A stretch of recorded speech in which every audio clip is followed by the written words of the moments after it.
asalaamaaleykum cher internaute de Lou'Bess TV asalaamaaleykum cher sénégalais am mbégte ak kontaan de ñëwaat fii ci seen émission sport et santé gis ngeen suñu premier numéro demoon nañu centre de santé bu Cambérène waxtaan ak maître sage-femme bi fa nekkoon tey nag ñu ngi fi immeuble Kébé ci salle de sport bu ñu ne Elite Fitness war a waxtaanee li jëm ci bodybuilder na boo ko déggee ñi ko xamul mu ñu gars yi di entraîner ba ponkal yooyu noonu ponkal fees dell taw yaaru Babacar Meng yooyu doon quoi léegi nag dañuy ñëw dugg fii si salle de sport bi fekk fi ñaari coach yu fi nekk waxtaan ak ñoom ci affaire yi sama gars yi topp leen ma ñu dem.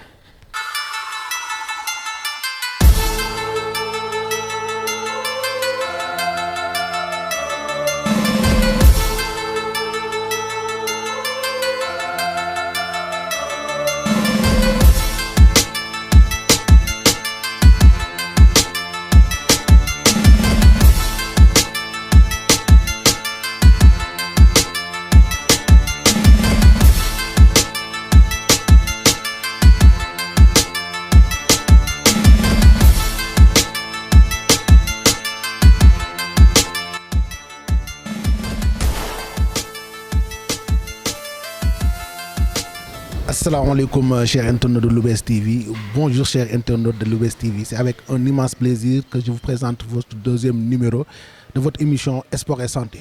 Aujourd'hui on est là dans une salle de musculation en compagnie de notre coach, le coach Ayman. Coach, bonjour. Oui, bonjour. On vous laisse vous présenter aux internautes. Alors bonjour, moi je m'appelle Ayman Fakri, je suis coach sportif et préparateur physique, diplômé d'une école en France qui s'appelle Prépa Sport, à Aix-en-Provence dans le sud de la France. Je suis spécialisé moi dans l'haltérophilie, la musculation, donc forcément le bodybuilding et le powerlifting. Et après par la suite je me suis spécialisé également dans le crossfit, dans l'espace que vous voyez juste ici. Bon. Comme vous le savez, notre émission Sport et Santé, on va vers les salles de sportifs, parler avec les coachs pour voir, et s'expliquer aussi. Coach, c'est quoi le bodybuilding? Alors le bodybuilding en fait c'est une discipline qui s'appelle à la base en fait voilà du culturisme. Le but dans cette discipline ça va être de cultiver le culte du sport. Donc on va dire l'aspect esthétique du coup du corps qu'on peut avoir du coup chez les hommes et chez les femmes, et on va retrouver forcément dans cette discipline là des compétitions qui seront faites forcément par catégorie. Mais est-ce que coach ici au Sénégal les Sénégalais connaissent que c'est le bodybuilding? Alors oui et non. Ils pratiquent du bodybuilding sans pour autant le savoir. Donc il faut savoir une chose, c'est que c'est une discipline qui est pas suffisamment ancrée dans les mœurs. La population sénégalaise a un très fort potentiel dans cette discipline-là et pourrait faire quelque chose de très bien quand même, à mon sens, dans une échelle africaine, voire une échelle internationale. Mais c'est vrai que ça reste une discipline qui va être peu connue. Les Sénégalais ont tendance ils sont très orientés vers le sport. Tout le monde pratique une activité physique très régulièrement parce que ça fait partie de la culture, de faire attention quand même à sa santé. Mais on va dire de là à en faire une discipline, à pratiquer de la musculation traditionnelle dans des salles de musculation, c'est un peu moins dans les mœurs. Donc, voilà. Mais si je vous entends bien parler, vous avez dit que c'est un sport. Est-ce que c'est considéré par le ministère des Sports comme sport? Parce qu'on voit très rarement des compétitions de bodybuilding ici au Sénégal. Alors, oui, ça reste considéré comme un sport à travers du coup la fédération, mais c'est une fédération qui est très jeune. Elle est jeune, elle est dynamique, elle est mise en place quand même par des passionnés, mais c'est une discipline et une pratique qui a été mise en place très récemment au Sénégal. Donc les fédérations qui ont été ouvertes dans le powerlifting, donc dans la force athlétique ou dans le culturisme, dans le bodybuilding, sont des disciplines qui sont très très jeunes et très dynamiques. Mais les jeunes qui pratiquent maintenant sont de plus en plus au fait de ce qui se fait dans le monde et ils sont conscients du potentiel qu'il y a au Sénégal et ils essayent de faire en sorte justement à rendre cette discipline plus populaire et la mettre en avant et mettre forcément en avant les athlètes sénégalais. Mais est-ce qu'il existe des Sénégalais qui ont déjà participé à des tournois internationaux? Non, aucun. Alors, il faut savoir une chose, pas que je sache, au Sénégal, qui travaille avec une carte professionnelle, d'accord. Il faut savoir une chose, c'est que au départ, on va concourir dans des disciplines, dans des compétitions amatrices. Après, par la suite, au fur et à mesure du temps, les personnes, en fonction de leur niveau, pourront essayer de pouvoir postuler dans des compétitions du coup pour avoir une carte professionnelle. Une fois que la carte professionnelle elle va être acquise, à partir de là, voilà, ça ouvrira d'autres portes par la suite. Mais effectivement, non, malheureusement, les Sénégalais du coup au Sénégal, bah, voilà, n'ont pas n'ont pas ces cartes professionnelles-là parce qu'ils ne sont pas encore au fait de ce qu'est le culturel et ce que ça pourrait leur apporter aussi. Bon, à quel âge on doit commencer à faire du bodybuilding? À bas âge ou bien... Écoutez, alors, il y a des idées reçues sur le fait que il ne faut pas soulever des charges étant jeune parce que ça va limiter la croissance. Oui. Alors ce qui est totalement faux, hein. Des études ont bien prouvé que, d'ailleurs c'est tout l'inverse, le fait de soulever des charges va vous permettre justement d'avoir une meilleure ossification, une ossification beaucoup plus dense, des articulations qui vont être beaucoup plus formées et beaucoup plus en place. Et ça se voit également dans l'haltérophilie. Les haltérophiles pratiquent du coup l'haltérophilie étant très très jeunes maintenant quand on veut faire du haut niveau. Donc à partir de 4 ans, on leur fait pratiquer l'haltérophilie en travaillant bien sûr plus sur l'aspect technique du mouvement que sur de l'intensité de charge. Bien sûr, il faut faire les choses de façon intelligente et structurée. Mais pratiquer de l'activité physique régulière en soulevant des charges, bien au contraire, ça va hausser justement leur hormone de croissance, ça va augmenter également leur taux de testostérone, ça va stimuler l'organisme et de sorte à ce qu'il puisse conserver ce stimulus-là étant adulte. Donc forcément les bénéfices qu'on y tire étant très jeune seront augmentés entre guillemets et leur permettront d'être de bien meilleurs athlètes par la suite. On dit que la fonction crée l'organe et l'organe crée la fonction. Donc ce qu'on entend par là, c'est que justement, le fait de stimuler l'organisme va permettre de créer des adaptations métaboliques. Donc ça va permettre justement au corps de mieux resynthétiser et forcément créer de la masse musculaire. En aucun cas, le fait de soulever des charges étant jeune va créer un traumatisme chez l'enfant, bien au contraire. Par contre, il faut partir dans l'optique que la priorité restera à la technicité du mouvement et au placement. C'est sûr que si l'adolescent pratique la discipline de façon non structurée, avec des mouvements qui laissent à désirer, forcément oui, on peut créer du coup des blessures. Mais ces conseils-là, ils vont autant chez des adolescents, chez des enfants que chez des adultes. Hein. Bon, on est dans l'émission Sport et Santé. Quand on parle de bodybuilding, on parle de protéines. Oui. On a souvent tendance à dire que les protéines, c'est pas bon pour la santé. Si, ça l'est. Il n'y a aucun problème avec les protéines. En fait, le gros problème qu'on trouve, et vous avez raison d'en parler à juste titre, c'est que les personnes font l'amalgame entre protéines et produits dopants.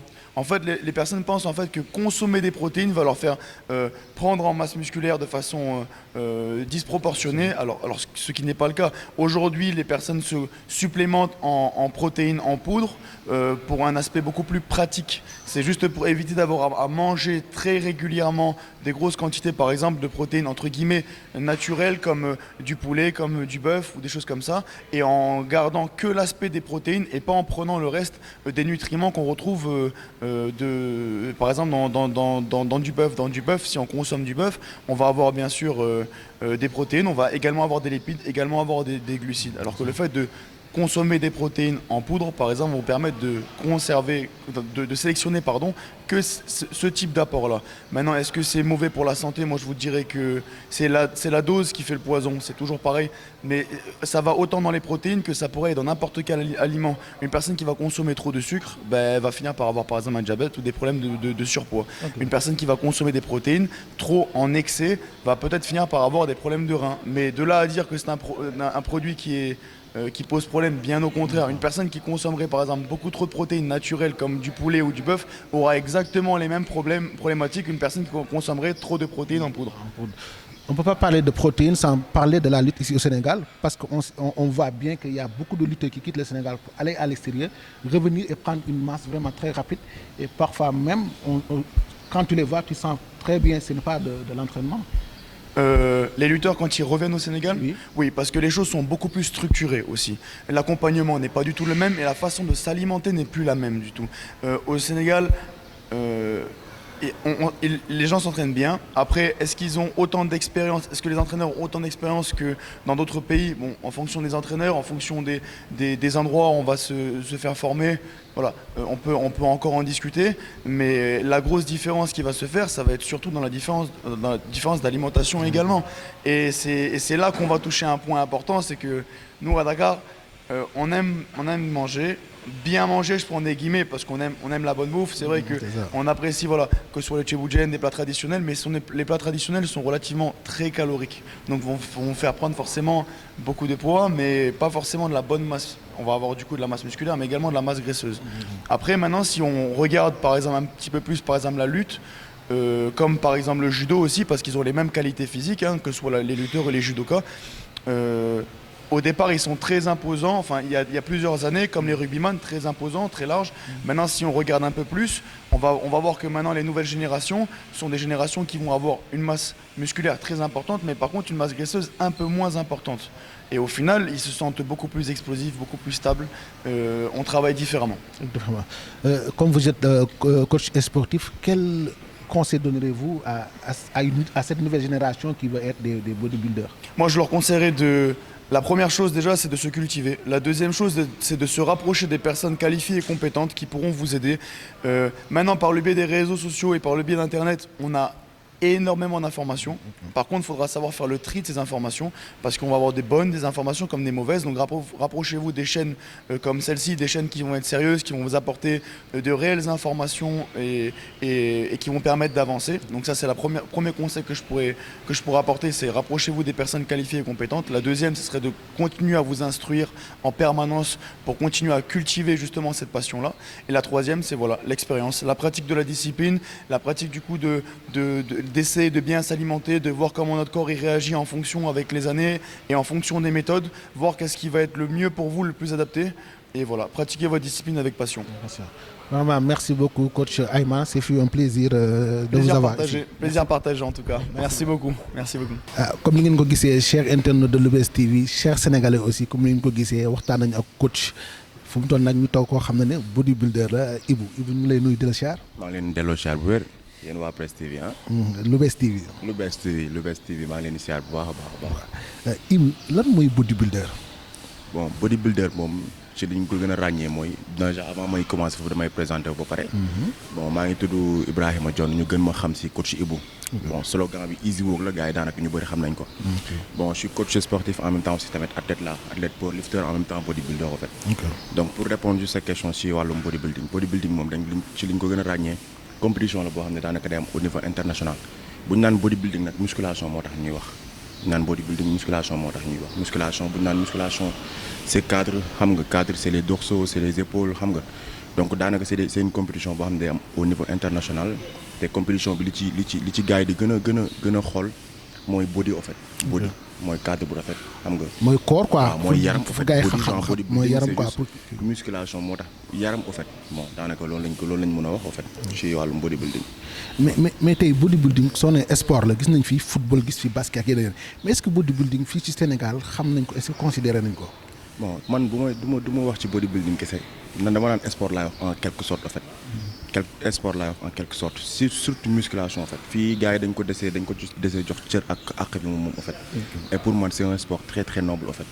te buñ naan musculation ni sport santé moo tax ñuy wax comprendre nga donc mu nekk benn sport bu noble mais fii daanaka Sénégal gars yi joxaguñ ko cër bi moom en fait. mais boo demee au niveau international foofu gars yi lu ñu ràññee la foofu noonu lu ñu jox cër la foofu noonu en fait. mais Sénégal nag dese nañ ko jox gëdd bi moom en fait. boo xoolee ci niveau international gis ñu organiser ay compétitions yu mag. mu fees dell. mais fii Sénégal bés nañ fi organiser benn genre compétition yu mel noonu.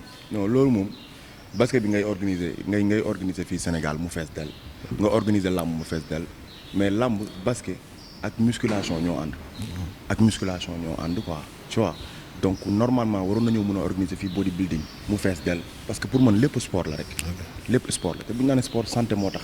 donc defe naa ne bodybuilding que ce soit lamb que ce soit boxe ak lu mu ci doon gars yi war nañ ci mën a xar seen tànk tubay au fait xam nga jox ko gëdd ak bi moom bu ñu ko organiser fii nii ñëpp ñëw teew si mais Sénégal nag daanaka bon dañuy privilégier sport en fait. ok waaw dañuy privilégier sport en fait mais bodybuilding ci sport la bokk.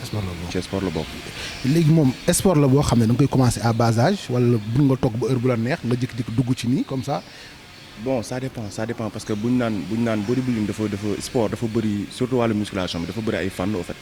dafa bëri ay fànn am na ñoo xam ne dañuy bàyyi ba soit dem ba am soit ay 30 ans 40 ans soog ko commencé def am na ñoo xam ne dañ koy commencer à l'âge de 18 ans en fait te loolu la ñuy gën a sax la ñuy bon am na ñoo xam ne aussi tamit ils commencent à l'âge de 16 ans en fait. 16 ans tu comprends bon boo demee au niveau international gars yi am na ñoo xam ne ay boy yu ndaw dañuy teel a commencer yëngatu ci wàllum bodybuilding en fait mais pour man amul âge en fait pour man amul âge. amul âge mën nga ko commencer boo amee 16 ans jëm kaw en fait amul âge ñëpp bon âge boo mënti am mën nga ko def daanaka âge boo mën nga ko def. mais dafa ko gisee xam ne nag sport bu metti la. parce que soo gisee seen entraînement li ngeen di soulever ak affaire yooyu noo leen koy dundee yéen. bon métti na tu vois mais la passion elle est forte en fait. nit ki booy jëngatu ci benn affaire te jiitaloo si cofeel moom daanaka da ngay gaaw bàyyi mais ñun li ñuy def certes métti na mais du ñu yëg métti on mise plus sur la passion en fait.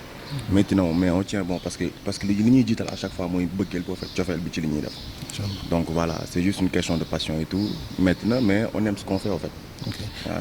tey ñu Sénégal lañ nekk ñu am fi benn réalité bu fi am boo ku ñu gisee kuy def bodybuilding leen ñi dañuy entraîner nii comme ça yéen ban effet la leen def loolu. bon ñi ngay wax moom daanaka mënoo leen wax dara parce que ku xamul rek moom mooy wax loolu mais ki nga xam ne il vit la même chose que toi yow li ngay dund loolu lay dund boo toogee ci moom di waxtaan ak ci wàllu sport da ngay gis waxtaan bi day neex en fait parce que c'est deux personnes yoo xam ne ils partagent la même passion quoi. ils partagent la même passion bu njëkk nag amoon na benn jugement bu amoon benn apport bu négatif jugement bu négatif bu ñu amoon ci gars yi nga xam ne dañuy def musculation mais léegi dañ ko ràññee parce que da ngay feebar dem ci médecin bi sax mu ne la del tàggat sa yaram li mu lay njëkk a laaj ci sax déjà de base mooy est-ce que yaa ngi def sport donc mu nekk benn affaire boo xam ne bon commencé na démoder en fait gars yi léegi jugement boobu ñu amoon bu njëkk léegi defatuñ ko amatuñ ko mu ngi wàññeeku par nànk-nànk en fait mais nag kii wax naan carrément que bon ñi dañuy sport pour la forme et tout bon ça dafa fekk xamuñu ne musculation moom déjà boo koy def il faut nga jiital passion boo ko bëggulee rek doo ci yàgg en fait voilà. tey duñu wax bodybuilding te waxuñu tey ci alimentation. yéen comme tout Sénégalais da ngeen di lekk ceeb ak affaire yi noonu lu niin yeeg affaire yi wala dafa am benn alimentation moom ngeen di suivre xam ne doo leen ciy rax leneen loo xam ne vraiment mën na leen yàqal. pas man je dirais comme man damay joxe exemple ci man damay lekk ceeb. mais je ne mange pas tout le temps en fait. et dañu naan tout excès nuit à la santé. te bu ñu naan tey bodybuilding ne musculation ne sport alimentation moo tax ñuy wax. parce que da ngay gis benn nit bu am benn état de forme bi xam nga certes misé na ci entraînement bi rey na boppam ci entraînement bi et tout mais aussi il a misé plus sur son alimentation quoi. alimentation bi am na yu bëri yoo xam ne doo ko lekk da ngay moytu yu nii xam nga moytu suukar su bari si tu vois yooyu noonu yëpp c'est des choses yoo xam ne yow da nga ciy prêter attention en fait man damay lekk ceeb mais je privilégie plutôt le riz blanc. man ñànkatang laay lekk boole ko sauce parce que loolu moo am Sénégal en fait. alimentation bi am fii ak bi am à l'étranger c'est pas pareil fii moom ñun dañuy débrouiller wu rek. comme li ma la wax sànq rek passion bi moo ëpp doole quoi. passion moo ëpp doole mais on mise plutôt sur l'alimentation en fait am na yenn lekk yu bon yu bëri yoo xam ne dañ koy moytandoo di ko lekk en fait. yenn lekk yi nga xam ay ceeb bu jën nga xam ne dafa bëri ay épices ak yenn affaire yu ñu ciy def doo comprendre quoi. ay kilo mburu ak affaire yooyu kilo mburu yooyu gars yi di dóor mooy loolu. genre fallu galas jon yooyu nga xam ne lu ne la ñuy lekk quoi. vraiment léegi tey fu mu toll ni gis nañu ni am na ñu commencé génn ci buddi bi ñu dem ci ay compétition yu mel ni MMA. tey yéen ban message ngeen di lancé Sénégalais yi ci wàllu fànn boobu. waaw juste que ñu jàpp rek parce que pour man sport dafa yaatu en fait man déjà coach de CrossFit là déjà de base. mais dama yëngatu ci wàllu musculation lu bëri en même temps aussi je suis powerlifter. donc pour man sport dafa yaatu mun nga laal ci fànn yëpp. li may bañ kay mooy kuy def sport juste pour la forme en fait juste pour la forme. mais gis nañu que surtout jeune gis nañu dafa bari Sénégal booy ku ci entraîné ne damay am tagg bu rafet affaire yooyu pour charmer xale yi jigéen ak affaire yooyu quoi. ku ci nekk ak sa objectif en fait. mais l'essentiel lu may bañ mooy que kuy toog ci deful sport en fait. kuy toog ci deful sport l'essentiel ku ci nekk ak objectif bi nga ciy demee. mais sport dafa yaatu sport boo ci nekkee rek pour man. war nga mun a jéem a làmb ci benn fànn war nga mun a au moins comme am na sama benn copain bu ñu naan Badou Dieye moom il a été powerlifter avant nekkoon haltérophile actuellement moom instant fi mu toll nii viré na ci MMA bi en fait. ñu ngi ko gis ci réseaux sociaux yi vraiment muy def combat yu am solo quoi. voilà donc tu vois donc man loolu laa jàpp pour man sport dafa yaatu. mënoo di ko def juste pour la forme mais ku ci nekk ak sa objectif. mais l'essentiel mooy que ñu koy def en fait. parce que avant tout c'est pour la santé. mais que ñu jéem a làmb ci yeneen fànn yi surtout MMA beeg yooyu yëpp sport amul tànku ginnaaw en fait. apport bi positif toujours la am loo ci def tey ëllëg incha allah rabi da nga ciy fayee. du ñu wax te ci bodybuilding te du ñu wax aussi ci protéine parce que coach soo gisee comme ci lamb ji tey am na ñuy entraîné dem jël protéine nga gis automatiquement mbër bi bu dellu see jóge à l'extérieur da nga ne kii entraîné wul dafa naan ay doom comme ni ñu koy waxee. protéine doom dafa am différence. am na différence parce que gars yi bu ñu naan doom ñoom dañuy jàpp ne doom. benn genre mooy protéine mooy jël protéine bokkul au fait c'est deux choses différentes gis nga doom yi gars yi di jël c'est plutôt pour lekk bu baax ak nelaw bu baax mais léegi bu dee da ngay lekk bu baax di nelaw bu baax te defaroo sa yaram mais lu mu lay jox da lay ëff da lay jox yaram au fait léegi protéine nag li tax mu am solo ci sportif bi mooy que benn instant booy entraîner y a des fibres musculaires yoo xam ne day dagg ci yow donc am na benn protéine boo xam ne xam nga moom ban rôle lay jouer ci yaram ça t'aide au fait à reconstituer les fibres musculaires qui sont déchirées am beneen xeetu protéine boo xam ne bon daanaka ñu gën ko xam ci créatine ça t'aide à construire les muscles donc y a une différence au fait entre doom ak protéine pour man sportif bu nekk di entraîner guddeeg bëccëg suba ngoon war nga mën a jël protéine au fait day dundal sa yaram nee nañ la garab tey boo bëggee mu gaaw màgg foog nga jox ay neefere yaram noonu la may aussi donc loolu mooy protéine ci yaram mais doom yi moom bokkul c'est deux choses différentes ku entraîné wul moom di tëdd di nelaw di lekk boo entraîné wul da ngay pata parce que nga gis ñu bëri soo la gisee seen kanam yi néew yi yaram yi néew yi ñu naan protéine la jël ñëpp dañoo jël lépp catégorisé ko ci ñoom ils s'entraînent pas comme il faut fait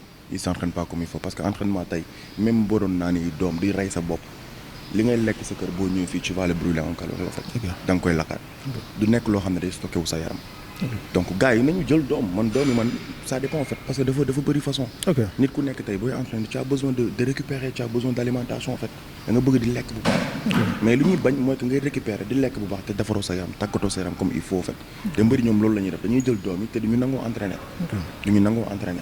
pareil aussi pour les protéines am na ñoo xam ne dañuy jël protéine te entraîner wuñ boo ko defee effet bi muy def sa yaram mooy que genre da lay jox benn masse bu baax te yooyu après le problème conséquences yi ku nekk xam na ko gis nañu aussi que sénégalais bu ñu duggee ci salle sport di entraîner dañuy ñëw xool di jël rek amuñu coach bu leen suivre duñu laaj ay conseils bon man nag moom loolu xaw ma nu ma ko mën a tuddee en fait xaw ma complexe la xaw ma ruus la xaw ma lu mu noonu parce que man fi may liggéey nii sax dama koy gis fii gis nga naar yi ñoom ils sont pas complexés bu ñuy ñëwee tak ci salle li ñuy njëkk a def mooy commencer te poser dañ lay poser ay questions di la wax seen objectif yow mënoo ñëw salle de sport ngay soog a débuter sport xam amoo ci benn expérience nga am ay coach yoo xam ne ñu ngi ci salle yi ils sont expérimentés yow nga ñëw rek tak bëgg a demal sa bopp amul étirement amul dara tu vois moom boo ñëwee ci salle yi mu leer na tu es débutant mais gisal coach bi fa nekk nga demandé ko ay conseils ne ko damay soog a débuter moom li muy njëkk a def mooy jox la base yi au fait jox la base yi wax la ni ngay demee salle y a d'autres personnes yoo xam ne ñoom ils ont déjà les bases mais dañuy tayal def étirement en fait alors que étirement lu am solo la ci yaram di lay dolli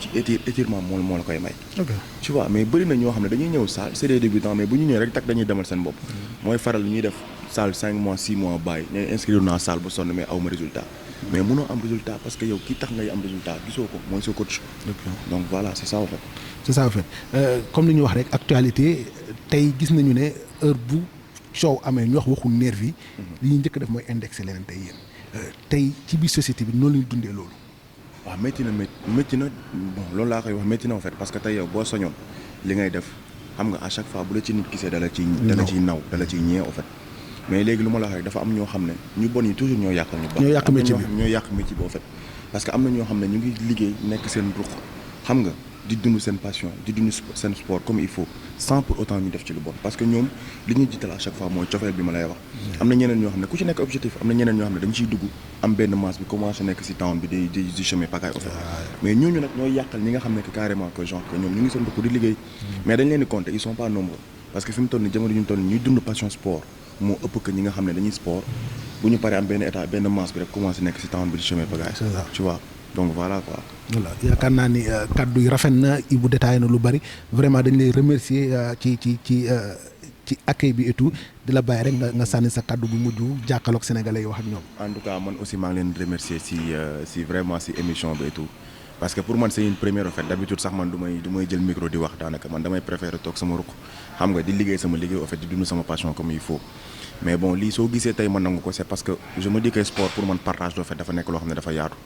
donc s'il fallait que ma def lu mel nii jéem a partager ak sama mbokk passionné yi ne leen nañu jàpp sport dafa nekk loo xam ne benn instant yombul di nga ci dégg façon jugement bu nekk mais amul bàyyi tu vois nit booy dund benn affaire moom da nga ciy dem ba jeex tàkkale donc nañu jàpp xam ne que sport amul tànku ginnaaw tànku kanam rek la am lépp loo ci def tey jàppal ne ëllëg incha allah rabbi da nga ciy fayeeku parce que man mii je viens de très très loin bi may soog a commencé sport bon daanaka 45 kilos laa commencé tey bu ma demoon ba yàlla dimbale ma am benn état de forme bi xam nga mu néew lool ci man dama ciy sant yàlla. macha allah parce que donc je viens de loin donc gars yi dañu jàpp voilà quoi loolu rek laa leen di doole. macha allah doole bon gars yi nag ku bëgg a gis coach Ibou nag na ñëw fii à immeuble Kébé l'élite fitness xam nga voilà ñu bokk ñu partagé au fait ñu partagé dundandoo suñu passion quoi.